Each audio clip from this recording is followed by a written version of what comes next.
Assalamualaikum warahmatullahi wabarakatuh.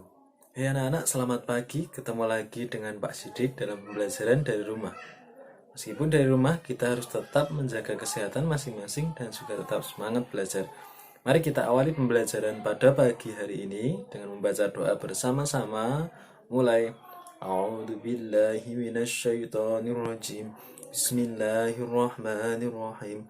Raditu billahi rabba wa bil islami dina wa bi muhammadin nabiyya wa rasula. Rabbi zidni ilma warzuqni fahma. Amin. Nah, anak-anak, hari ini kita melanjutkan materi kemarin, yaitu kita akan belajar pembelajaran 5 dan 6. Yang akan kita belajar hari ini adalah tentang tempat tinggal dan rumah yang sehat. Dan kita akan belajar lagi membuat soal penjumlahan dan menjawabnya sendiri. Mari kita langsung ke materi pertama kita hari ini, yaitu tempat tinggal dan rumah yang sehat berikut ini. Rumah tempat berlindung. Setiap orang wajib melindungi dirinya dari bahaya. Salah satu tempat berlindung adalah tempat tinggal. Setiap orang berhak mendapatkan tempat tinggal. Tempat tinggal biasanya berbentuk rumah. Rumah memiliki bentuk yang berbeda-beda, tetapi manfaatnya sama. Adik-adik, kita itu berhak untuk mendapatkan tempat tinggal. Jadi dengan tempat tinggal itu kita bisa melindungi diri kita dari bahaya. Saat ini adik-adik pasti sudah tinggal di sebuah rumah yang melindungi kalian dari bahaya. Rumah merupakan tempat berlindung dan beristirahat. Rumah juga tempat berkumpul bersama keluarga. Kita tidur, mandi, makan, dan melepas lelah di rumah. Kita juga belajar banyak hal di rumah. Udin dan Mutiara mengeluhkan rumah mereka yang bocor. Ibu menasehati mereka agar bersyukur atas semua yang dimiliki. Ibu menyarankan mereka agar melihat orang-orang yang lebih susah. Banyak anak yang tidak memiliki rumah. Banyak anak yang tetap bahagia meski rumahnya banjir. Dengan bersyukur, hati akan senang. Adik-adik, kalian harus bersyukur sudah tinggal di sebuah rumah yang nyaman untuk kalian. Ya, coba kalian lihat, ada anak-anak yang tidak memiliki rumah, mereka terlantar, bahkan ketika mereka memiliki rumah pun rumahnya tidak layak. Nah, adik-adik patut bersyukur karena memiliki rumah yang bisa melindungi kalian dari berbagai macam bahaya. Tetap bersyukur ya adik-adik. Di sini tadi Udin dan Mutiara itu mengeluhkan bahwa rumah mereka bocor, tetapi ibu menasihati mereka. Ibu menyarankan mereka untuk melihat teman-teman mereka yang lain yang masih bisa bersyukur dalam keadaan apapun. Contohnya banyak anak yang tidak memiliki rumah di sini. Lalu ada anak yang tetap bahagia meskipun rumahnya kebanjiran.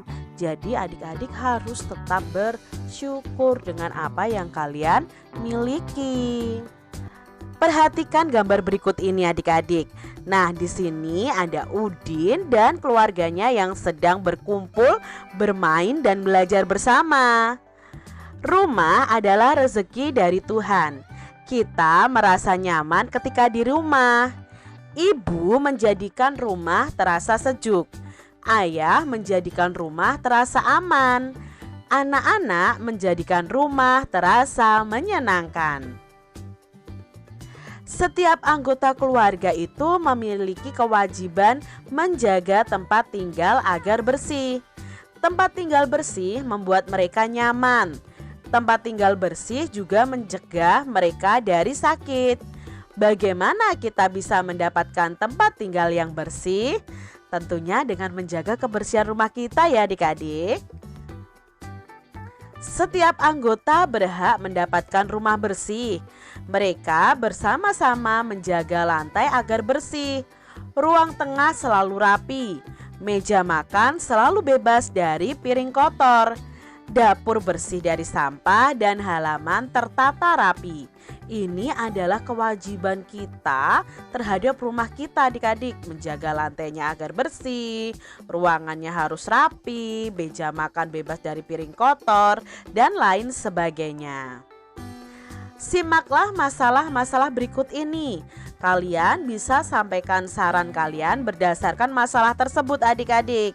Di sini ada masalah Lani ingin lantai rumahnya selalu bersih. Saat pulang sekolah, ia melihat lantai rumahnya kotor. Saran apa yang dapat kamu berikan kepada Lani adik-adik? Nah, menurut Kak Citra sarannya seperti ini. Sebaiknya Lani langsung mengepel lantai ketika melihat lantai rumahnya kotor. Ingat adik-adik, kalau membuat kalimat saran itu bisa dilengkapi dengan kata sebaiknya atau seharusnya, seperti itu. Permasalahan yang kedua adalah Edo ingin rumahnya rapi. Bibi selalu merapikan rumah Edo. Sudah 1 minggu Bibi pulang kampung. Rumah Edo tampak berantakan. Lalu apa saranmu untuk Edo? Nah, sarannya bisa seperti ini. Saat Bibi pulang kampung, sebaiknya Edo merapikan rumahnya sendiri bersama keluarganya. Mungkin seperti itu adik-adik. Permasalahan yang ketiga adalah Dayu ingin kamarnya rapi. Ia tidak bisa merapikan kamarnya sendiri. Apa yang seharusnya Dayu lakukan? Apa saran adik-adik?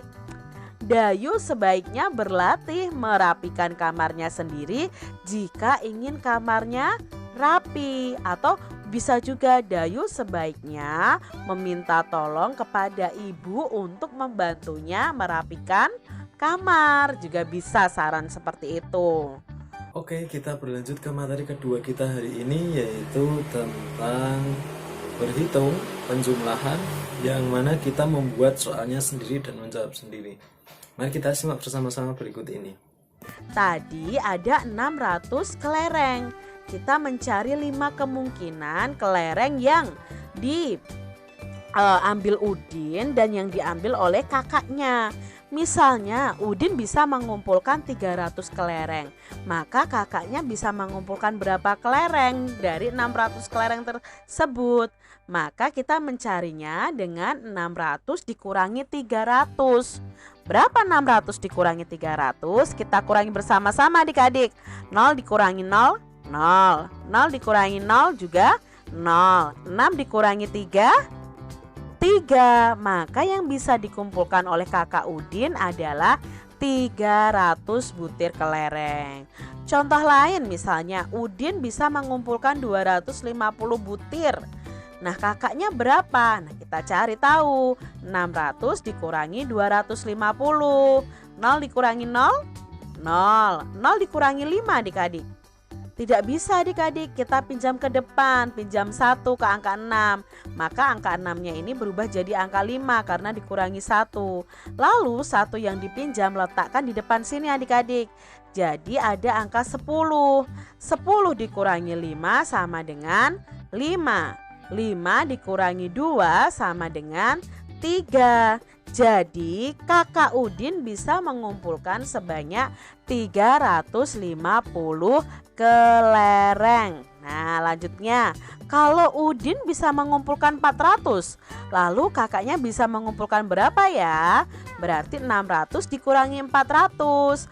0 dikurangi 0, 0. 0 dikurangi 0, 0. 6 dikurangi 4, 2. Maka jawabnya kakak Udin bisa mengumpulkan 200 butir kelereng. Nah, terakhir materi tambahan yaitu tentang hak dan kewajiban berikut ini. Udin dan Mutiara ingin rumahnya selalu rapi. Apa saja kewajiban yang harus Udin dan Mutiara lakukan dan apa saja hak Udin dan Mutiara? Ingat adik-adik, kewajiban itu apa yang harus kita lakukan. Sedangkan hak adalah apa yang akan kita peroleh ketika kita sudah melakukan kewajiban kita. Contohnya di sini kewajiban kita di rumah adalah bersyukur karena memiliki tempat tinggal, bicara lembut dan sopan, membantu merapikan dan menata rumah, saling mencintai, menjaga, melindungi dan menghargai, saling menolong dan memaafkan, menjaga kebersihan dan kerapian rumah. Lalu contoh berikutnya langsung cuci alat makan yang digunakan. Meletakkan pakaian kotor di tempat yang telah disediakan, merapikan kamar setelah bangun tidur, makan dan syukuri apa yang ada, pakai dan syukuri apa yang ada, saling menolong dan memaafkan. Itu kewajiban kita di rumah kita, adik-adik. Kalian bisa tambahkan kewajiban kalian ya di rumah kalian. Kalian tulis di buku tulis kalian. Lalu apa hak kita? Nah, hak kita di rumah yang pertama, mendapat rumah yang bersih dan rapi, dicintai, dijaga, dilindungi dan dihargai, diperlakukan dengan lembut dan sopan, mendapat tempat tinggal, lalu merasa aman dan terlindungi dari bencana alam, dapat belajar dan beraktivitas dengan nyaman, dapat tumbuh dan berkembang dengan baik, mendapatkan pendidikan dari kedua orang tua, mendapatkan tempat bermain yang sesuai. Itu adalah hak kalian di rumah kalian. Nah, itu tadi pembelajaran kita hari ini. Sebelum Mbak Sidik akhiri, nanti anak-anak silahkan mengerjakan LKS tema 4, yaitu latihan pembelajaran 5 yang ada di halaman 22 dan latihan pembelajaran 6 yang ada di halaman 26. Sekian dari Pak Sidik, kurang lebihnya mohon maaf. Assalamualaikum warahmatullahi wabarakatuh.